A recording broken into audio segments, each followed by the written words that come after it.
ಕರ್ನಾಟಕ ಏಕೀಕರಣ ಆಗಿ 69 ವರ್ಷ ಆದ್ರೂ ಉತ್ತರ ಕರ್ನಾಟಕ ಭಾಗ ಇನ್ನೂ ಅಭಿವೃದ್ಧಿ ಆಗೇ ಇಲ್ಲ. ಈ ಭಾಗದಲ್ಲಿ ಇರೋ ಜನ ಕೆಲಸಕ್ಕೆ ತುಮಕೂರು, ಮೈಸೂರು, ಬೆಂಗಳೂರಿಗೆ ಬರಲೇಬೇಕು. ಇನ್ನು ಬೆಂಗಳೂರು ವಿಭಾಗ ಕರ್ನಾಟಕದ ಜಿಡಿಪಿಯಲ್ಲಿ 55% ಹೊಂದಿದೆ, ಮೈಸೂರು ವಿಭಾಗ 21.9%. ಇನ್ನು ಉತ್ತರ ಕರ್ನಾಟಕ ಕಲಬುರಗಿ ವಿಭಾಗ 9%, ಹಾಗೆ ಬೆಳಗಾವಿ 14.5%. ಹಾಗೆ ಈ ಮ್ಯಾಪ್ ನೋಡಿ, ಕೆಂಪು ಬಣ್ಣದಲ್ಲಿರೋ ಜಿಲ್ಲೆಗಳ ಜಿಡಿಪಿ ಪರ್ ಕ್ಯಾಪಿಟಾ 2 ಲಕ್ಷಕ್ಕಿಂತ ಕಡಿಮೆ. ಇನ್ನು ಹಳದಿ ಬಣ್ಣದಲ್ಲಿ ಕಾಣಿಸುವ ಜಿಲ್ಲೆಗಳ ಪರ್ ಕ್ಯಾಪಿಟಾ ಇನ್ಕಮ್ 3 ಲಕ್ಷಕ್ಕಿಂತ ಕಡಿಮೆ. ಕೊನೆಯದಾಗಿ ಹಸಿರು ಬಣ್ಣದಲ್ಲಿ ಕಾಣಿಸುವ ಜಿಲ್ಲೆಗಳು, ಈ ಜಿಲ್ಲೆಗಳ ಪರ್ ಕ್ಯಾಪಿಟಾ ಇನ್ಕಮ್ 3 ಲಕ್ಷಕ್ಕಿಂತ ಹೆಚ್ಚಿದೆ. ಕೆಲವು ಜಿಲ್ಲೆಗಳ ಪರ್ ಕ್ಯಾಪಿಟಾ ಇನ್ಕಮ್ 5 ರಿಂದ 7 ಲಕ್ಷದವರೆಗೆ ಇದೆ.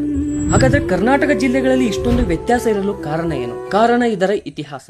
ಒಂದು ಕಾಲದಲ್ಲಿ ಕಲಬುರಗಿಯಿಂದ ಯಾದಗಿರಿಯಿಂದ ದೇಶದ ಉದ್ದಗಲ ಆಳಿದ್ದ ನಮ್ಮ ರಾಷ್ಟ್ರಕೂಟರ ಸಂಪದ್ಭರಿತ ನಾಡು ಇಂದು ಸರಿಯಾದ ಆರೋಗ್ಯ, ಶಿಕ್ಷಣ ಮತ್ತು ಮೂಲಭೂತ ಸೌಕರ್ಯಗಳಿರದೆ ಕರ್ನಾಟಕ ಮಾನವ ಸಂಪನ್ಮೂಲ ಸೂಚ್ಯಂಕ ಅಂದ್ರೆ ಹ್ಯೂಮನ್ ಡೆವಲಪ್ಮೆಂಟ್ ಇಂಡೆಕ್ಸ್ ನಲ್ಲಿ ಕೊನೆಯ ಸ್ಥಾನದಲ್ಲಿದೆ. ಹೌದು, ಬಹುಕಾಲ ಒಂದೇ ಜಿಲ್ಲೆಯಾಗಿದ್ದ ಕಲಬುರಗಿ ಮತ್ತು ಯಾದಗಿರಿ ಇಂದು ಬೇರೆ ಬೇರೆ ಆಗಿದ್ರು ಕೂಡ ಅಭಿವೃದ್ಧಿ ಮಾತ್ರ ಈ ಎರಡು ಜಿಲ್ಲೆಯಲ್ಲಿ ಇಷ್ಟು ವರ್ಷಗಳಲ್ಲಿ ಮತ್ತದೇ ಕೆಳ ಹಂತದಲ್ಲಿದೆ. ಕಳೆದ ವರ್ಷದ ಎಕನಾಮಿಕ್ ಸರ್ವೆ ಪ್ರಕಾರ ಕರ್ನಾಟಕದ 176 ತಾಲೂಕುಗಳ HDI ಪೈಕಿ ಕೊನೆಯ ಸ್ಥಾನದಲ್ಲಿ ನಮ್ಮ ಕಲಬುರಗಿ ಮತ್ತು ಯಾದಗಿರಿ ಜಿಲ್ಲೆಗಳಿವೆ. ಬೇರೆ ಬೇರೆ ಜಿಲ್ಲೆಗಳಲ್ಲಿ ನಾವು ಉದ್ಯಮ, ಕಾರ್ಖಾನೆ ಅಭಿವೃದ್ಧಿ ಅಂತ ಚರ್ಚೆಗಳು ನಡೆಸಿದ್ರೆ ಇವೆರಡು ಜಿಲ್ಲೆಗಳಲ್ಲಿ ಮಾತ್ರ ಯಾವುದೇ ಒಂದು ಭಾಗದಲ್ಲಿ ಉತ್ತಮ ಬೆಳವಣಿಗೆ ಕೂಡ ಆಗಿಲ್ಲ. ಹಾಗಿದ್ರೆ ಇಲ್ಲಿನ ಸಮಸ್ಯೆಗೆ ಪರಿಹಾರ ಏನು? ಮೊದಲು ಆರೋಗ್ಯ ಕ್ಷೇತ್ರದಲ್ಲಿ ಈ ಭಾಗದಲ್ಲಿ ನಿರಂತರ ಕೆಲಸ ಮಾಡಬೇಕಾದ ಅನಿವಾರ್ಯತೆ ಇದೆ. ಜೊತೆಗೆ ಶಿಕ್ಷಣದಲ್ಲೂ ಕೂಡ ಎಂದಿಗೂ ಇವೆರಡು ಜಿಲ್ಲೆಗಳು ಹಿಂದೆಯೇ ಉಳಿದಿವೆ. ಹಾಗಾಗಿ ಆರೋಗ್ಯ, ಶಿಕ್ಷಣ, ಮೂಲಭೂತ ಸೌಕರ್ಯ ಮತ್ತು ಉದ್ಯೋಗ ಇಲ್ಲಿನ ಅತಿ ತುರ್ತಾಗಿ ಆಗಬೇಕಾದ ಅವಶ್ಯಕತೆ ಇದೆ. ರಾಜ್ಯ, ದೇಶಕ್ಕೆ ದೊಡ್ಡ ದೊಡ್ಡ ಮುಖಂಡರನ್ನ ಕೊಟ್ಟ ಈ ಜಿಲ್ಲೆಗಳು ಇಂದಿಗೂ ಕೂಡ ಅಷ್ಟೇ ಹಿಂದುಳಿದ ಜಿಲ್ಲೆಗಳಾಗಿವೆ. ಕಲಬುರಗಿ ಮತ್ತು ಯಾದಗಿರಿ ಜಿಲ್ಲೆಗಳ MLA MP ಗಳನ್ನ ಟ್ಯಾಗ್ ಮಾಡಿ ಈ ವಿಡಿಯೋ ಅವರಿಗೆ ತಲುಪಿಸಿ. ಅಭಿವೃದ್ಧಿಯ ನಮ್ಮ ಹಕ್ಕನ್ನ ನೇರವಾಗಿ ನಾವು ಕೇಳೋಣ.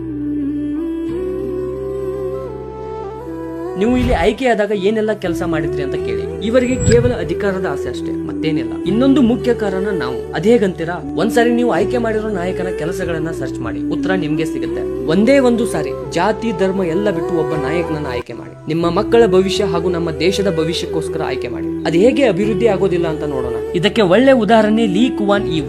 ಜಗತ್ತು ಕಂಡಂತ ಒಬ್ಬ ಅದ್ಭುತ ನಾಯಕ. ಖಾಲಿ ಇದ್ದಾಗ ಇವರ ಬಗ್ಗೆ ಗೂಗಲ್ ಮಾಡಿ ಗೊತ್ತಾಗುತ್ತೆ. ಇನ್ನು ಉತ್ತರ ಕರ್ನಾಟಕದಲ್ಲಿರೋ ಎಲ್ಲಾ ಕ್ರಿಯೇಟರ್ಸ್, ಟ್ರೋಲ್ ಪೇಜಸ್, ಸ್ಟೂಡೆಂಟ್ಸ್ ಮತ್ತು ಸಾಮಾನ್ಯ ವ್ಯಕ್ತಿಗೆ ಒಂದೇ ಒಂದು ವಿನಂತಿ, ಇದರ ಬಗ್ಗೆ ಧ್ವನಿ ಎತ್ತಿ. ನಿಮ್ಮ MLA, MP ಹಾಗೆ ಗ್ರಾಮ ಪಂಚಾಯಿತಿ ಸದಸ್ಯರನ್ನ ಪ್ರಶ್ನೆ ಮೇಲ್ ಪ್ರಶ್ನೆ ಮಾಡಿ.